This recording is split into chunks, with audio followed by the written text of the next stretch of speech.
Well, in a weekend that should have been great celebration, there was another incident of a player going down in the Premier League.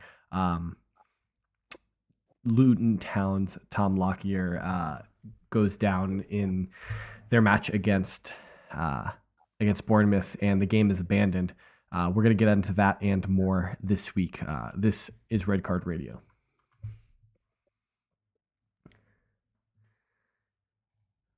Good morning, good evening, good afternoon, whatever you're listening. Thanks for tuning in. Red Card Radio is a weekly look at the Premier League from tonight. It's two friends who support different clubs. My name is James.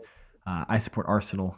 With me tonight, that is Sean. He's over there. We're both on the same line today. Brad is at work. He is, terrible hours for him, just based on his line of work. But condolences, Brad. We will see you soon.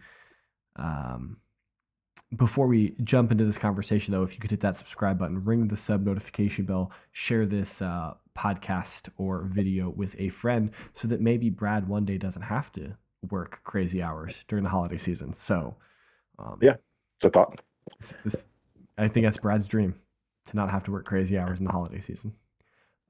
Yeah, so if you guys care for Brad at all, you should subscribe, share with rate friend. and review 5 stars. Tell your mom about it. Get her to actually log on to her account and do it for her. Yes, yeah, she would know technologically challenged. She wouldn't know what's going on. A lot of boomers. Quick comment from Will from last week. He never thought he'd hear the Forest Green Rover reference on Red Card Radio. Whoa! So big ups to you, Sean, for that. That's right, baby. Sometimes we got to run it around town. You got to get the lay of the land. Who's coming up? Who's going down? What's happening in the leagues that we don't hear about it? Not everybody's got ESPN Plus. Shout out, could be a sponsor. We could make more people subscribe to ESPN Plus if you were a sponsor. But right now, not pushing for that. Pushing for that. True. All right, so you guys can check these. These scores are scrolling along the bottom of this podcast. If you are on the audio version, just pull up a quick Google search. It'll give you all the scores. So we're gonna just quickly kind of go into this Luton Town game. Luton Town, Bournemouth hosting Luton Town, and I didn't see this. I don't think any of us saw this live while it was happening. Yeah. You started texting us about it, Sean, when it was going on. Yeah, I saw something on the socials about it, and quickly went downstairs and put on the game. Forgive me, Red Card Radio fans, for not being eager to watch Bournemouth Luton. But I quickly went downstairs. But by that time, there's no cameras directly on him. Yeah. If he still was on the field, who knows? They were just kind of looking around the crowd, and there was, absolute radio silence from the announcers. It was just the sounds of the stadium. So it was second half, early into the second half, about around the 60th minute or so. I guess he just goes down. I'm not sure I think he went up for a header, and then, and that's my understanding, he goes up for a header and comes down, and he suffered a cardiac arrest on the field. They were able to resuscitate him, and he's currently in the hospital recovering.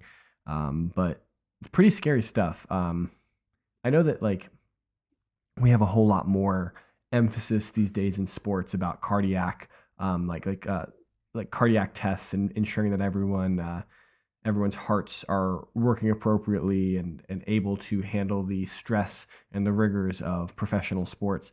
But this is the second time, well, not the second time. This is happening more and more frequently in football.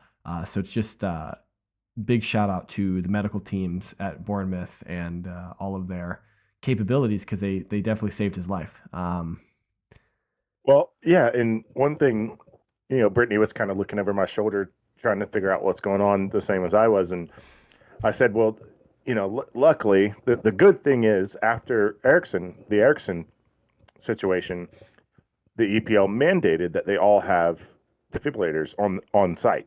Yeah. And readily available during the game. And her response was, wait, they weren't always forced to do that? And I was like, no, most teams had it. Yeah. but it was a UEFA rule, not a Premier League rule, and because of It's that, now all teams are forced to have it. it's just it's I mean, it's an expense, right? Getting Yeah, AEDs in stadiums is an expense that somebody has to foot the bill for.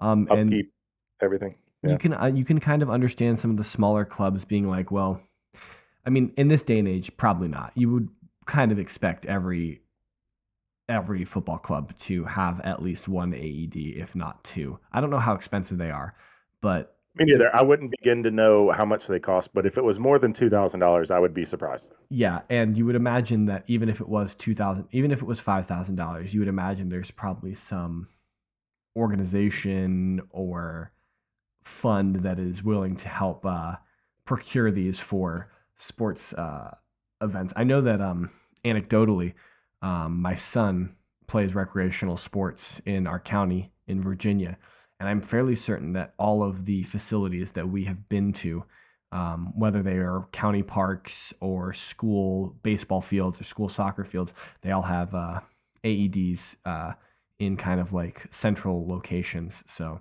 it's Yeah, becoming more prevalent, but it's just a reminder of the fragile nature of the human experience. And there's not been a whole lot of information out of Tottenham. They are, definitely or giving, Luton. Yeah. or Luton, excuse me. Yeah, they're definitely giving a lot of privacy, and it's well deserved. I mean, like, I no one think the needs to be official digging through statement his. was that, yeah, their official statement was that he was alert on the field and responsive. He is at the little regional hospital, I guess somewhere in Bournemouth. Yeah, He is stable. He is with family members, and appreciation to the Bournemouth medical staff yeah, for their handling of it. It was something to that effect. So yeah. he is alert, responsive, and stable. So that is the good news. Yeah. So you can let us know in the comments if you appreciate that coverage. It's hard to have a soccer podcast that should, for all intents and purposes, be joyful and generally a good experience, and have to cover things like this. But we felt obligated to say something. So obviously, thinking about Tom Lockyer and hoping for a speedy recovery for him and for his family. So, So. absolutely. We are going to turn our attention, though, to the games that were played to completion. Brad texted us something. Brad knew beforehand that he wasn't going to be here for tonight's recording, and he texted us something about this Chelsea Sheffield, results. And I'm done scrolling through my text messages. Hey, it was probably something to the effect of "We back, baby." Cobham has the best academy in the world. Oh, get out of here with that Cole crap. Palmer, Starboy, Cobham Academy product. Blah blah blah. I'm not really sure. It was Yeah. probably reckless. But as much as Brad wants to be excited about Chelsea, they are still 10th. And anecdotally, they would be behind Everton if Everton didn't have a 10-point deduction. And so Yes. that's an indictment on Chelsea's season, if there could possibly be one. Hey, they're back. They're back, baby. Speaking of teams that are back, Spurs are back, baby. Tottenham are back? Question Tot- mark. Tottenham are back. I think this is confirmed. I don't know. We're back to winning. That's the good. The good thing is, I think my funny text was, well, we got a red. We're showing improvement because we got a red card and then didn't decide to get another one. That's improvement right there. Just Yeah. don't get the next one. Because playing with 9 men is not a recommended way to win football games. But You have no, you have no complaints about that red card though on Bissouma. No, right? no, this one I don't think anyone with a working frontal lobe could watch that video So and say that that was not a red card. It was it's absolutely a interesting red card. because I hadn't seen the video of it, and I saw Goldbridge texting about it. Mark Goldbridge, obviously of the United Stand, and he's one of like the biggest Manchester Yeah. United YouTubers, for those who don't know. But he tweeted, he was indignant about it. He was like, "How is this a red card? This is another situation where the players are going for the ball, and it's they had to watch it 5 times on super slow mo for it to be a red card." So when I heard that, I was like, "Oh, this is going to be a soft red card. Like this is going to be a questionable red card." I watched the video one time and was like, without question, that's a red card. For everybody who didn't see it, similar, very similar to the Romero challenge. Two players are running at each other towards the ball. Yeah. The Nottingham player gets to the ball first. It is kind of a wonky bounce. Yeah. The Nottingham player accurately hits the ball, and it is in the air. It is maybe a foot, 18 inches off the ground. It is in the air. The Nottingham player gets to the ball, gets the touch. Basuma is wildly errant, and it wasn't, even if the Nottingham player didn't touch the ball, he was still going to miss the ball. Yeah. And with the underside of his cleat hit the top of the shin Like he was like of the other player, inches away Yes. from his knee. Yeah, Like it gets this was so high on his leg. this was late. He missed. Studs up. It was reckless. It was studs. It was dangerous. And Gates, however, I will say this: Gates was a menace and didn't get cautioned. It was incredible. This guy,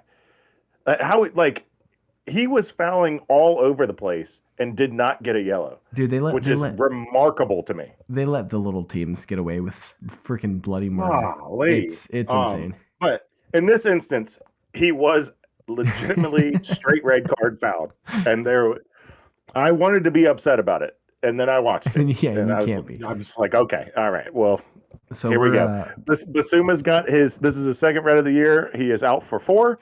That he has got his cushion to go into the AFCON healthy. Yeah, and we're saying sayonara to Basuma until probably like late January, early February, something like that. It's insane. I believe he's Cameroonian, I believe. I will need to look that up briefly. But like, how many games do Tottenham play between now? One. When does AFCON start? Do you know off the top of your head? 2? I believe it is the second week of January. Where is he in our players list? There he is. 4. So with the FA Cup tie, the last game, if it's the second week in January, then he would have already been gone for the Manchester United Spurs game on January 14th, and that would be game 4. Now, here's an interesting. He plays for Mali, who are not known to be a good footballing nation, other than him, that I know of off the top of my head. So he could be back after the group stage. Here's an interesting question. He's obviously called up for international duty. Does his ban still count? Like games that he would be missing for international duty because he's called up in a FIFA recognized event? Like, would those Tottenham games that he can't feature in, do those count towards a suspension? I don't see why they wouldn't. Yeah, same. But because I don't know. Yeah, I don't see why they wouldn't, because let's say we live in a world, just for this argument, that Mohamed Salah was not on the Egyptian team. Yeah. He would still be missing those games. So I guess what I'm trying to say, just because they were called up to the team doesn't negate their availability for their home club. Like I think about it like in baseball, when they suspend a pitcher for 5 games or 10 games, it's because they don't play a pitcher doesn't play every game. 10 games is suspending them 2 games. Exactly. So, and I know this is slightly different because it's not arbitrary how many games I'm not sure is being suspended. But that would be interesting to know. But there are more than 4 games between now and the international break. So, or not the AFCON. But we have a problem. Okay. We or Tottenham? Tottenham. Okay, tell me about Tottenham's problems. I love Tottenham problems. I love them. Tell me about them. Here's the issue. We're rocking Sar Højbjerg for the next probably 4 games. Yeah. All we have left healthy after that is Højbjerg and Skip. That's it. Beyond that, we have to hope Van de Ven's Oh no, it's Dyer. That's the only other player that I know of that plays a central defensive midfielder position You're gonna be rocking out. of any sort. You're gonna be rocking out Brian Hill as a six I, against I, Manchester United on January 14th. I don't know what we're gonna do. Is Lucas Moura still available? What's he doing? I mean, it is what it is, mate. You guys are just you're gonna play your football. I have been trying my best not to complain about it, but I tell you what, it surely doesn't help that boneheads keep getting straight red cards. We got to Yeah, stop doing that. The injuries are enough without you getting straight reds. Just stop it. yeah, yeah. Ill discipline is going to hurt Tottenham this season. So, But we are. You sent the. We are disproportionately cautioned, ah, and I don't know that when I watch games, I don't know that all of them are deserved. I don't think that we are any more reckless than any other team in the league, barring some. There are Arsenal are a very careful team. They do not. You are at the top of the sportsmanship table for a reason. the problem is that for so many years we were considered to be ill-disciplined, and everywhere you went it was, oh, Arsenal, they can't control their players, they're sending another player off and this, that, and the other. So like our players have had to tailor their game to a degree and play smarter. I do think it is something you learn. And some of Spurs have signed some players recently who haven't played in the Premier League for a while, or haven't played in the Premier League, and they're learning the league more. And I think it is something you have to learn. Now, granted, Romero's been here for a minute, Basuma's been here for a minute. Like, Yeah. who was the other red card? So you've had Romero, Basuma, twice Udogi. Yeah, Udogi had the yeah, double yellow. yeah. Well, he's So new. I mean, double yellow is hard. Could happen to anybody. yeah. Dallo. Well, the that was the second red on Chelsea, and that was the worst second yellow maybe I've ever seen. But I do. Let's check this. Let's check this game because it was interesting to me when I looked at it. We had 4 yellow cards Mm-hmm. and a red card. Yep. They had 2 yellow cards. In the previous game against Newcastle, we were cautioned 3 times to 1, and there was some ridiculous one. Well, the problem is that when you're like, this happened in the Arsenal game against Brighton this weekend, and maybe we'll use this as a segue to move on from Spurs. But like the Brighton players, James Milner fouled Saka like 5 or 6 times. Like it was like just like foul, foul, foul, foul. It was probably wasn't 5 or 6 times, but it was just lots of fouls right in a row, and he doesn't get a yellow card. And then an Arsenal player commits their first foul and gets a yellow card because the game had seen so many fouls, but they were disproportionately committed by Brighton players. But it just, the game felt like it was supposed to get a yellow card at this point, and then the referee started giving out yellow cards at that point, and both to Arsenal and Brighton. But it's just kind of like, well, where were our 5 or like 3 or 4, Cautions. no more fouls before I give you a yellow card. So it's that's how it is, So and that was your Brighton experience. You say that was hack a shack on Saka. It certainly was at the beginning. We thoroughly controlled that game, thoroughly outplayed them. It was it was. Brighton aren't a dirty team, so it's not like it's not like they're Stoke City or anything like that. But for those who are not basketball fans, hack a shack is referring to a basketball tactic that it was well known that Shaquille O'Neal shot about 30% from the foul line. So hack a shack was derived to put backups in and just foul him. It was every brilliant. time he gets the. It was Every time he gets the ball, just don't let him shoot the ball or dunk it or do brilliant things with the basketball. Just foul him. I mean, Shaq was probably one of the most physically dominant players of all time. And so the idea is just right as the Lakers got halfway up the court, just someone to foul Shaq.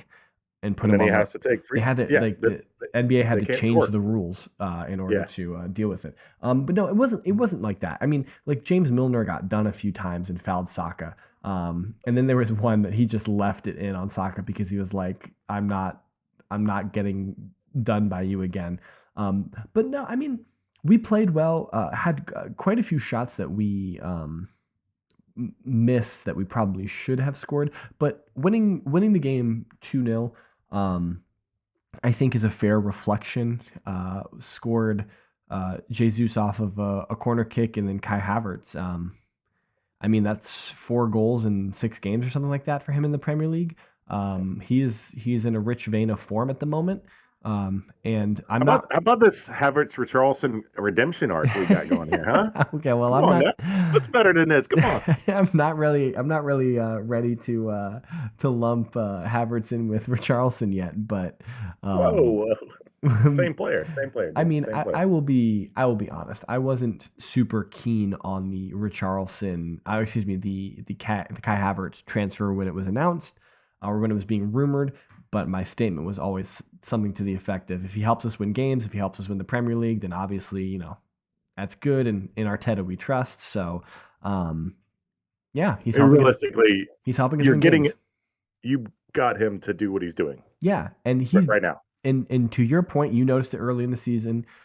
We've been talking about his work rate is immense. He's great in the air. He's good off the ball. He draws defenders off the ball. So he's doing a lot of things that aren't necessarily reflected in goals and assists, um, that are helping us. And I think we have our first 11, whatever the best 11 at Arsenal is, with or at least whatever Arteta thinks it is, with White, Saliba, Gabriel, Zinchenko across the back, and then Odegaard, Rice, Havertz in the midfield, Martinelli, Saka, and Jesus up top. Like they've only played a handful of games with each other, so we saw on Sunday they finally played. They started from. I think it was the fourth game that 11 started together, and it's starting to click more and more. So I'm cautiously optimistic. We are currently sitting first, with beating Brighton and Liverpool dropping points against Manchester United, in quite a crazy result at Anfield. Arsenal are first, so I mean I can't complain. Um, but this Yeah. 34 shots and they didn't score a goal, Liverpool. Um, Is Onana back? Baby Onana's back. He's been good in the Premier League, which is the wild thing, is that Onana has been good in the Premier League this year. He's just been absolute refuse in the Champions League. But I don't know what it is. I mean, obviously, United went with a game plan to frustrate Liverpool and to sit deep and to play for a goalless draw. Maybe try and hit him on the counterattack, something like, you know what I mean? Like, You also use present progressive has been as if they were still in it. You could just go with the was. yeah, He true. was refuse because Okay, they are fair. completely out. That is true. They Because finished he was fourth, yeah. so bad Yeah, that they didn't even finish third. they let in 15 goals in 6 games. Like, that's That's remarkably awful. bad That's awful. against Um, Copenhagen and Galatasaray. I mean, to be fair, they did play Bayern Munich twice, and Well, so like, okay, well, I didn't even name them, so just ignore them. It's Copenhagen and Galatasaray. yeah, letting Galatasaray score 6 goals on you in the group is not ideal. Um, Not going to win a lot of games like that. no, certainly not. And they didn't win a lot of games. But Yeah, I, this was a remarkable game. it's a good point for United and a terrible point for Liverpool, right? I think Tamzid just told Yeah, us it was the worst game of the season for Liverpool, the worst result of the season. And I don't know how much of that is hyperbole because it's Manchester United and Liverpool fans really dislike Liverpool, or Manchester United, excuse me. But it does seem like a bad result because United were down. They're down so many injuries and they've just been playing so poorly recently.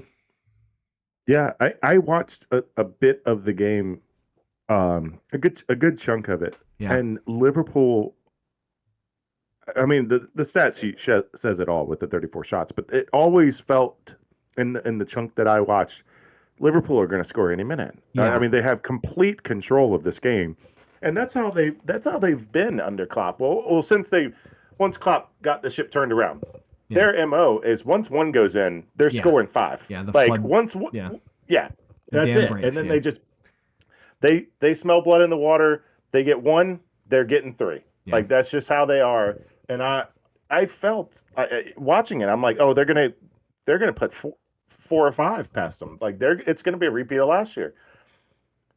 But it never found the back of the net. I mean, I'm not complaining. Liverpool dropped Yeah, points this sure. weekend. Me neither. Manchester City dropped points this weekend. It helps me. City drew 2-2 against Crystal Palace. Another 90th plus minute penalty conceded by Manchester City. They did it against Chelsea. They've done it against Palace now. They're the most reckless team in the Premier League. Clearly.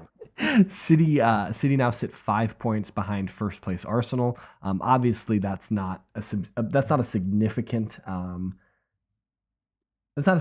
point total, but it is a worrying trend that their last 5 games they've only managed 1 win, 3 draws, and a loss. That is not a last 5 that you would expect from Manchester City.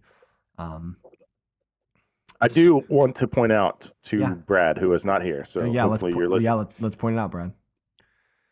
In his not so articulate words, I will paraphrase for him. A historically bad run of the likes of which we have not seen since the last time Sheffield was promoted. Okay. For Tottenham. This was the worst team on earth. We are in a Grand Canyon size hole we have dug for ourselves, according to Brad. And like I said, the likes of which haven't been seen since the Sheffield and Norwich's single digit point total. We are 6 points off the lead and 1 point behind City. Yeah, that's interesting. I meant to look it up, and maybe I'll look it up before tomorrow's episode. Comparing what the Premier League looked like after 17 games played last season to see what the point totals were. Because I think in the first 19 matches, Arsenal had like 50 points, something like that. And they were top of the table with 50 points, I think. Now, obviously can't do that again because 2 more games, top is like 45 points. So I did also see that when we were on from 15 games to the 16th game, I believe. Yes. So the win there from 16 games 15 games played to 16 games played, that win put us over our first half total from last year, which was also no, it was not a good start. That was 2 years ago.